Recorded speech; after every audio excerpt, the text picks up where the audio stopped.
पल की खबर आवाज न्यूज के साथ आप देख रहे हैं देश का विश्वसनीय चैनल। छत्तीसगढ़ के पत्रकार मुकेश चंद्राकर की निर्मम हत्या के विरोध में भारतीय पत्रकार सुरक्षा कवच के राष्ट्रीय अध्यक्ष अंतरिक्ष तिवारी के नेतृत्व में सिटी मजिस्ट्रेट राजेश मिश्रा के माध्यम से प्रधानमंत्री को ज्ञापन सौंपा गया। बता दें कि ज्ञापन में मृतक पत्रकार के परिवार को 1 करोड़ रुपए मुआवजा और परिवार के एक सदस्य को सरकारी नौकरी दिए जाने की मांग की गई है। साथ ही पत्रकारों की सुरक्षा सुनिश्चित करने के लिए विशेष कानून बनाए जाने की मांग उठाई गई। आपको बताना चाहेंगे कि राष्ट्रीय अध्यक्ष अंतरिक्ष तिवारी ने कहा कि पत्रकार लोकतंत्र के प्रहरी हैं। मुकेश चंद्राकर की हत्या न केवल पत्रकारिता जगत पर बल्कि पूरे लोकतंत्र पर हमला है।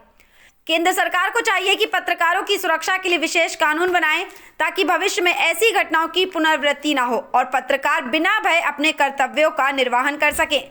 वरिष्ठ पत्रकार अजय श्रीवास्तव ने कहा कि मुकेश चंद्राकर की हत्या अभिव्यक्ति की स्वतंत्रता पर सीधा हमला है। जब सत्य की आवाज को दबाने के लिए इस तरह के कृत्य किए जाते हैं तो ये पूरे समाज के लिए खतरे की घंटी है।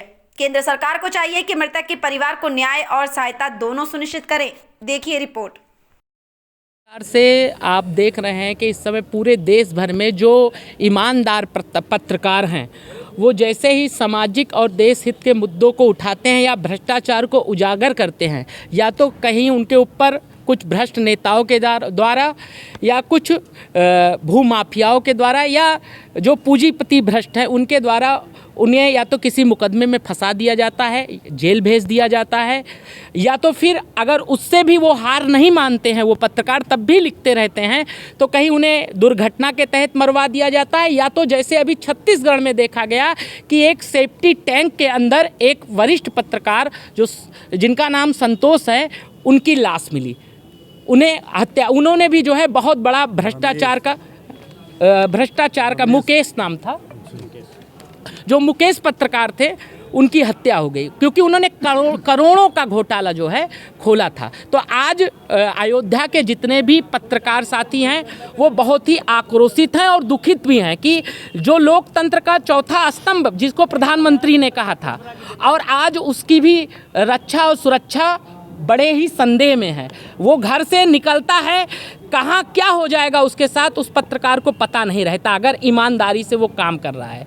लेकिन जनता जो है लोगों को सबको यही लगता है कि मीडिया वाले सच दिखाते नहीं, लेकिन जो सच दिखाता है उसका क्या हश्र होता है आप लोग देख सकते हैं। कमरे से पत्रकारिता नहीं होती, एसी में बैठकर पत्रकारिता नहीं होती, फील्ड में काम करने से पत्रकारिता होती है जो देश हित के लिए अच्छा होता है। तो जो फील्ड में काम कर रहा है उसे कितने संकटों का सामना करना पड़ता है इसके लिए जो है राज्य सरकारों को भी सोचना पड़ेगा और प्रधानमंत्री जी को सोचना पड़ेगा। और आज हम लोगों ने ये मांग भी की है कि कम से कम जो हमारे साथी थे मुकेश थे उनकी तो अब मृत्यु हो गई है, वो तो हम लोग वापस नहीं ला सकते, उनके परिवार को नहीं दे सकते हैं, लेकिन हमने ये केंद्र सरकार से मांग किया है कि कम से कम 1 करोड़ रुपए का मुआवजा दिया जाए और साथ में एक परिवार के सदस्य को नौकरी दी जाए। इसी मांग को लेकर आज हम लोग सिटी मजिस्ट्रेट के माध्यम से प्रधानमंत्री जी को संबोधित ज्ञापन सौंपा है। जी, हम भारतीय पत्रकार सुरक्षा कवच के राष्ट्रीय अध्यक्ष अंतरिक्ष तिवारी और अयोध्या के समस्त पत्रकार साथी हमारे साथ आज मौजूद रहे, जैसे हमारे बड़े भैया अजय भैया हैं और साथ में साजिद भैया हैं, रवि भैया हैं, अमित भैया हैं और अनूप भैया हैं। ऐसे तमाम साथीगण सब में जो है एक आक्रोश दिख रहा है, एक दुख भी दिख